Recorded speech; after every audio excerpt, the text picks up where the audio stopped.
Welcome to Bali. Please. Good evening, everyone. Let me start with a few words about the recent elections held in the United States. What we saw was the strength and resilience of American democracy, and we saw it in action. And the American people proved once again that democracy is who we are. And there was a strong rejection of election deniers at every level, from those seeking to lead our states and those seeking to serve in Congress, and also those seeking to oversee the elections. And there was a strong rejection of political violence and voter intimidation. There was an emphatic statement that in America, the will of the people prevails. I've traveled this week, and it's been clear just how closely the world and our allies and our competitors as well have been following our elections at home. Excuse me, I'm a little cold. And what these elections showed is that there's a deep and unwavering commitment in America to preserving and protecting and defending democracy. Now, let me speak briefly about our agenda over the past few days in Egypt and in Cambodia and here in Indonesia. In this moment of great global challenges, from global inflation to the climate crisis to Russia's brutal war against Ukraine, we're bringing together the broadest possible coalition of partners to deliver results. At COP27 in Egypt, I made it clear that thanks to the bold agenda of our administration, we pursued from day one to tackle the climate crisis and advance energy and security at home and around the world. The United States will meet our emissions targets under the Paris Agreement. And we're going to keep working with our partners to support the most vulnerable countries in building resilience to climate impacts and to align global ambition with the 1.5 degrees Celsius goal while supercharging our clean energy transition. At the U.S.-ASEAN Summit, in the East Asia Summit, I laid out a commitment to working with our partners in the Indo-Pacific to ensure a future that's vital to this region, that's free and open and prosperous as well as secure.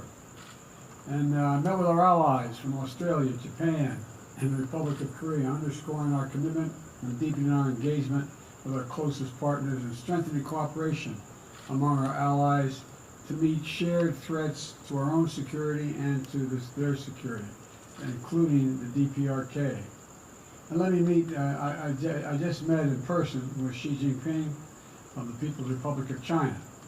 We had, we had an open and candid conversation about our intentions and our priorities. It was clear, he was clear and I was clear, that we'll defend American interests and values, promote universal human rights, and stand up for the international order and work in lockstep with our allies and partners. We're going to compete vigorously, but I'm not looking for conflict. I'm looking to manage this competition responsibly. And I want to make sure that every country abides by the international rules of the road. We discussed that. Our One China policy has not changed. We oppose unilateral change in the status quo by either side, and we're committed to maintaining the peace and stability in the Taiwan Straits.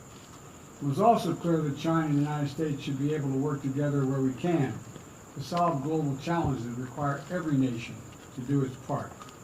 We discussed Russia's aggression against Ukraine, reaffirmed our shared belief in the threat where the use of nuclear weapons is totally unacceptable, and I asked that Secretary Blinken travel to China to follow up on our discussions and continue keeping the lines of communication open between our two countries.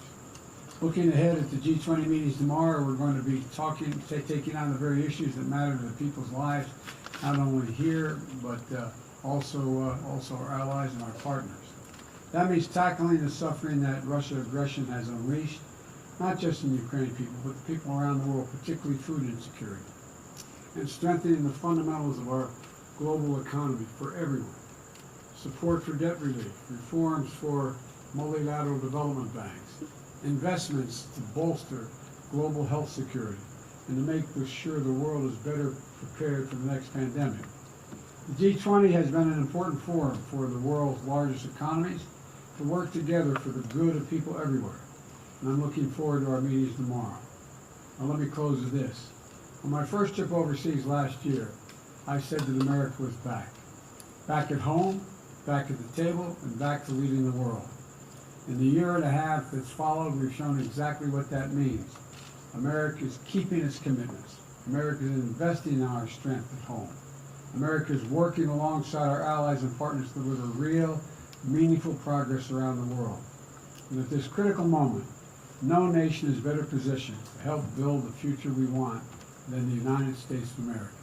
Now, I'm happy to take questions, and I'm told there are going to be 4 questioners, but I'm not going to do 10 questions from each questioner. All right? Let's make that clear at the outset here. And so, Ken Thomas, Wall Street Journal. Okay. You said at the outset of this meeting that you did not want competition to turn into conflict. Based on this meeting today, do you believe a new Cold War with China can be avoided? And specifically on the issue of Taiwan, you spoke about intentions.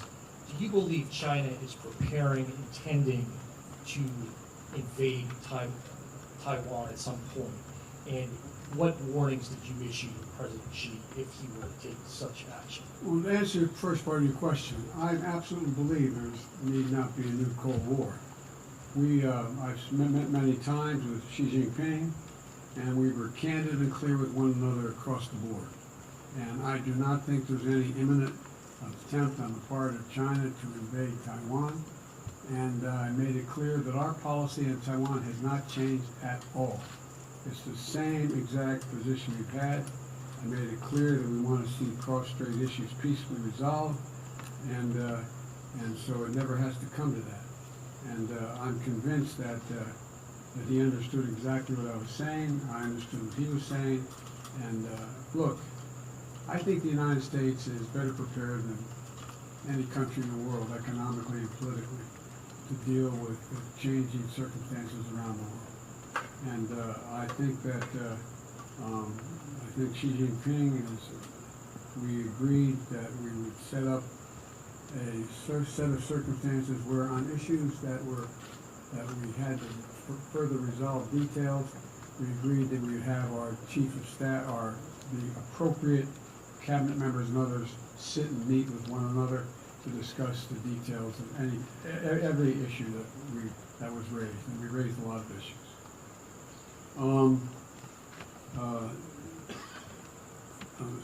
Sung Kim, Associated Press. Mr. President, you met with President Xi, and you met with him face-to-face after he had unquestionably consolidated his power at home. So now that you've met with him face-to-face, how do you assess his sort of posture towards the United States now? And did you find him personally to be more confrontational or more conciliatory and willing to compromise? Neither and yes. Yes, I didn't find him more confrontational and more conciliatory. I found him the way he's always been, direct and straightforward. And do I think he's willing to compromise on various issues? Yes. I think he understands that, look, I think, how can I say this tactfully? I think the election held in the United States, which still leaves a little bit uncertain, has sent a very strong message around the world that the United States is ready to play. The United States is, the Republicans who survived, along with the Democrats, are of the view that we're going to stay fully engaged in the world and that we, in fact, know what we're about. And so I don't get any sense that there's more or less confrontation. We were very blunt with one another about places where we disagreed or where we were uncertain of each other's position, and we agreed we'd set up, as we did, mechanisms whereby we would meet in detail with the key people in each of our administrations to discuss how we could resolve them, or how, if they weren't resolved, on what basis were they not resolved. Sebastian Smith, the AFP. Thank you very much, Mr. President.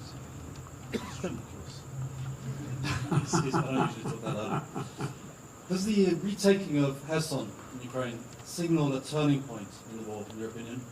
that the Ukrainians, where the Ukrainians could realistically pursue their ultimate goal of expelling the Russians completely, including retaking Crimea? If so, does the US intend to support and facilitate that goal, as we've been doing so far with their other goals? Or would you perhaps see Kherson as a different kind of inflection point, basically a good time to start negotiating now that they've got some more strength than they had a few weeks ago? First of all, it was a significant victory for Ukraine. Significant victory. And I can do nothing but applaud the courage, determination, and capacity of the Ukrainian people, the Ukrainian military. I mean, they have really been amazing. And I think it's hard to tell at this point exactly what it means in terms of, but I've been very clear that we're going to continue to provide the capability for the Ukrainian people to defend themselves, and we are not going to engage in any negotiation. There's nothing about Ukraine without Ukraine. It's a decision Ukraine has to make. I think you're going to see things slow down a bit because of the winter months and the inability to move as easily around the country. But I think it remains to be seen exactly what the outcome will be, except that I'm confident that Russia will not occupy or defend Ukraine as they intended from the beginning.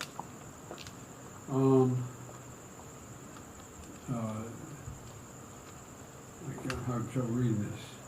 Reuters, Netanya Bose.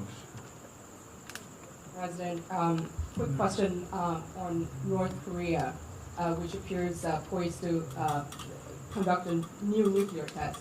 I'm wondering if you can talk about your specific discussions with President Xi on that. To what extent do you think China has the ability to talk North Korea out of conducting such tests?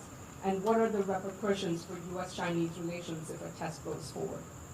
Well, first of all, it's difficult to say that I'm certain that China can control North Korea, number one. Number two, I've made it clear to President Xi Jinping that I thought they had an obligation to attempt to make it clear to North Korea that they should not engage in long-range nuclear tests. And I made it clear as well that if they did, they, meaning North Korea, that we would have to take certain actions that would be more defensive on our behalf, and it would not be directed against North Korea. It would not be directed against China, but it would be to send a clear message to North Korea. We are going to defend our allies as well as American soil and American capacity. And so, but I do not think that it's difficult to determine whether or not China has the capacity. I'm confident China is not looking for North Korea to engage in further escalatory means, because I made it clear, and I made it clear from the very beginning and last year as well, that we will do what it needs to defend our capacity, to defend ourselves and our allies, South Korea, as well as Japan, and that we'd be more up in the face of China, but it wouldn't be because of China, it would be because of what was going on in North Korea.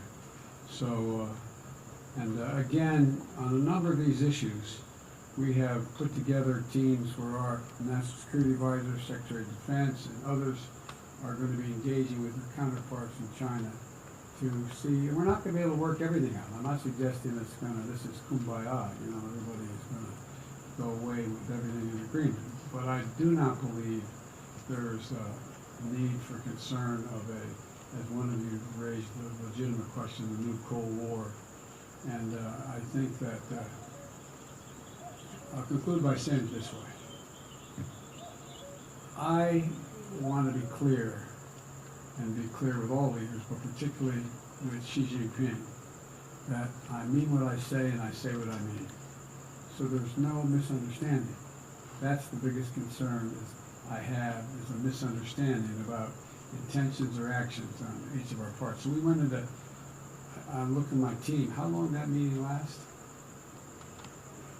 3.5 hours. So we covered an awful lot of territory. And And I must say that he was as straightforward as he has been with me in the past.